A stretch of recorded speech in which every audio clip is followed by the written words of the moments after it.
Hello and welcome to the Queen of Hearts. Today I'm here to take you through the astrology for July 2023. Now, if you're interested in a short form version of this, you can check out my Instagram page, which is Queen of Hearts Healing Arts, and you can find it there.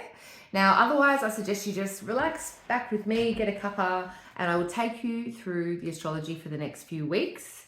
Now, it is looking pretty good if you are interested in starting afresh.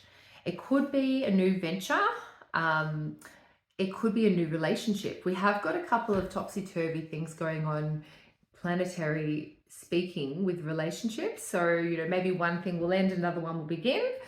We also do have Venus going retrograde, which could throw in a curveball or bring up a blast from the past. So just to get started for the month, we have the moon in Sagittarius across this weekend, if you're listening to this at the start. Okay, so the 1st and the 2nd of July. Now, Sagittarius tends toward being playful, joyous, jovial energy. It's ruled by Jupiter. It's got a real sense of kindness and adventure.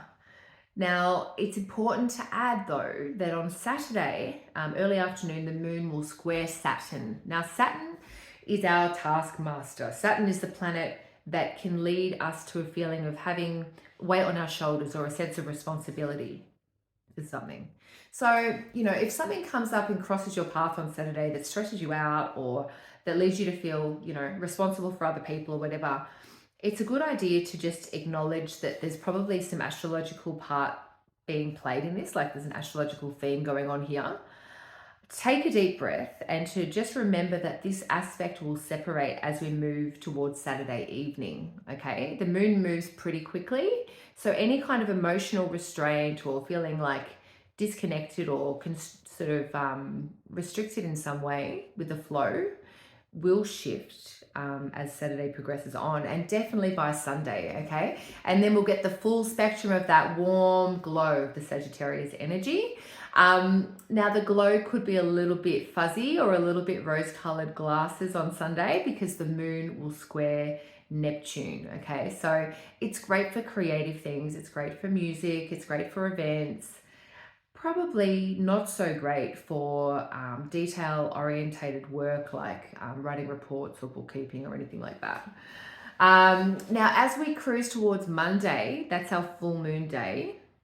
The moon is really going to peak there and we're going to have full light. Now, that's what a full moon is. We've got access to full visibility, and the visibility is showing us Capricorn themes. So it's a good idea to have a look at your birth chart and to see what house Capricorn is on the cusp of.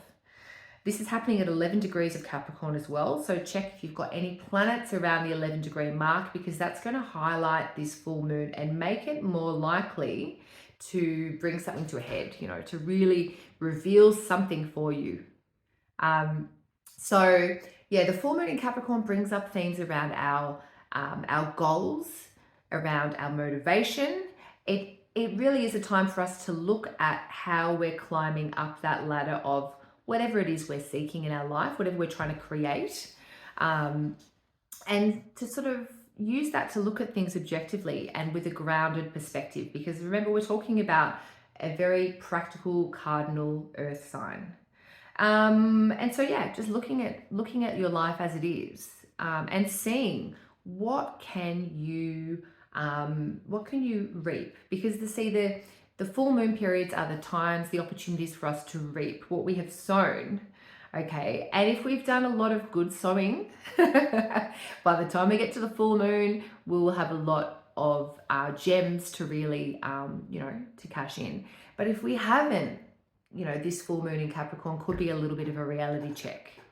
We might look at what we thought we planted and it might be dead. Don't be too hard on yourself. This is a full moon in a Saturn-ruled sign. Remember that Saturn can be a little bit harsh sometimes. Use it for learning, use it to improve, but don't be too rigid or too hard on yourself. Okay, now on the same day, we have a relationship thing that happens, okay?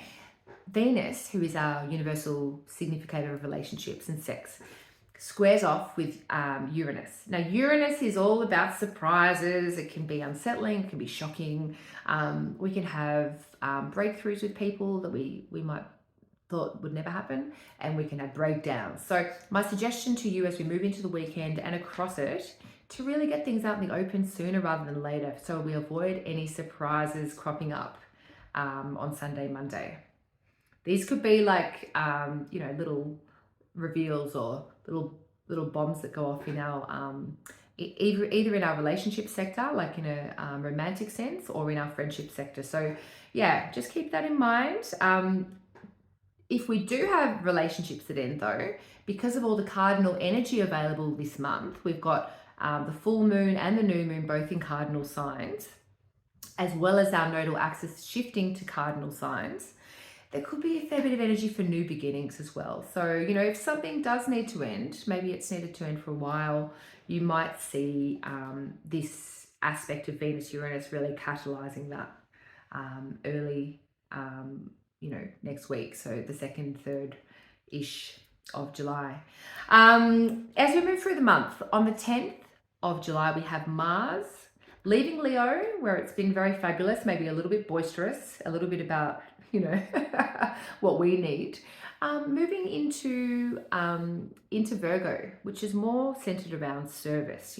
It's grounded thought and action working together. So I like Mars in Virgo. It's good for getting things done and for focusing on details. Now this is important, like if there's something you needed to do, maybe you've been putting it off, that requires a bit of will, which is connected to Mars, but it might also require a bit of mindset, which is why Mars can be quite good in Virgo if we can calm the monkey mind down long enough to actually go, oh yeah, I need to do this detailed orientated thing. It's good for fixing things around the house. It can be good for doing our tax and things that we would rather put off. So keep that in mind around the 10th. Use that energy. That planet will be in Virgo all the way through the rest of the month. So you've got time. What else do we have? We have got the new moon. That's a very sensitive and sweet and powerful, potentially emotional new moon in Cancer.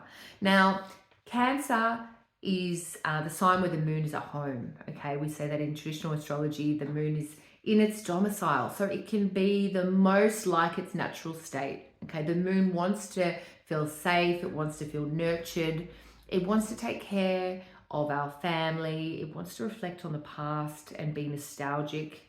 So remember, the new moon is a very very quiet time. Okay, it's the yin time as opposed to the full moon, which is yang. Okay, so this is a good time to not go to that party. It's a good time to stay home, maybe with family, make a nice meal, call someone that you love, let them know that, open up your heart a little bit, be a little bit vulnerable at that time. And also set intentions around what it is that nurtures you, what it is that you need to feel safe. These are helpful things and seeds to plant at that time. What else do we have? We have Venus stationing retrograde on the 23rd of the month. Now, this has been a much awaited transit by many astrologers. Now, I always wait with bated breath when I see Venus retrograde. It happens every couple of years, so it's way less common than Mercury retrograde. Because Venus signifies love, relationships, sex, aesthetics, when it goes retrograde, we can see that these topics in our lives might change. We might be going through a process of review, or we might be looking at our relationships, like maybe seeing if they really light us up anymore. Because this is going through a lens of the self. Leo is the planet that Venus is retrograde in. So, does it really light us up? Like that Leo part of our chart, it's all about us kind of being authentic. Are you being authentic in your relationship? Or have you been faking it for a while? You know what I mean? So Venus retrograde in Leo, it's about connecting to what lights you up. What is your passion? Are you proud of your partner, or are you embarrassed? That kind of thing. Reviewing is a key word for retrograde. but also knowing that relationships could very well change, because that Venus retrograde is not just doing its retrograde, which can also lead to the ancients would say like corruption of the traditional indications of Venus. So like corruption of relationships, but it's more about things changing and maybe falling apart and coming back fresh, perhaps. It could also be disrupted because of a connection to Uranus. So Venus, while it's retrograde, is going to square Uranus. And remember, we've already seen that at the start of the month. So that theme is going to carry on through. And I think this is just going to be about, it may be a series of, big reveals in a relationship for some people. It could be a lot more subtle. It could be about kind of making changes, and being really honest about what it is that you need. Honesty is the best policy, because the thing is that whatever is under the microscope here as far as relationships go, it's likely been like that for a very long time, and it hasn't been spoken to. No one's been rocking the boat, but now it's up, okay, and it needs to be dealt with. And the reason I'm saying that is because Venus and Uranus are both in fixed signs, which indicate stability, but they also indicate things that have been that way for quite a long time. And so it can feel kind of edgy. It's like, oh, I don't know if I'm ready for this change. But sometimes things, when we see these types of aspects, sometimes things outside of our control can also kind of become the impetus that initiates these changes. So my suggestion for this period is to really tune in with yourself. Ensure that you're coming from, the highest part of yourself, not coming from ego, not coming from trying to impress other people, and some of these more superficial Leonian traits, like stuff that comes with Leo that's not as good. Make sure that you're coming from the heart. Leo rules the heart. You're being genuine, whatever it is, even if something does have to change, you try and say it with love rather than, in a harsh way. So what else do we have? And on the same day, the sun enters its home sign of Leo. Okay, so the sun loves to be in Leo, the moon loves to be in Cancer. So, both of our luminaries, our sun and moon, are going to return to their homes this month. So, this can be quite a good opportunity for, and symbolic for us coming back to ourselves, coming back to our authenticity, coming back to our creativity with the sun, and coming back to being our own authority. Now, remember, the sun it traditionally speaking means authority. Now, it doesn't always mean someone else's authority over us. It can be about us being self-leaders, us leading ourselves, and connecting with the truth of what lights our spirit up. So, tune into that vibe as the sun goes into Leo. Play a little bit, have fun. Leo has got that childlike, fun spark of creativity. So really do lean into that. And yeah, I hope that you enjoy July, and I hope that it delivers you what you need, even if there's a few little turbulent challenges from time to time. Hopefully, whatever is meant to end does so in as gentle as way as possible. And then something fresh can begin with all of this cardinal energy that we see. And we do also have the shifting of the nodal axis, which is going into cardinal signs as well. So pay attention if you've got planets in cardinal signs. So this is Aries, Libra, Cancer, and Capricorn. You could notice that you're going through quite a big life shift at the moment. Okay, you could notice that, especially as we cruise into July, that certain things that could be fated might pop up. You could be asked to surrender some things and just let them go. Like, let go, fully let go. And other things could actually bring you a sense of growth. So it depends where your personal planet's lining up. The nodal axis is the head and the tail of the dragon that has had a series of mixed significations over time. But they can be supercharged, they are supercharged axis and a supercharged axis. So anything that's landing near that axis is going to be going through a process of transformation. So yeah, I encourage you to just embrace change.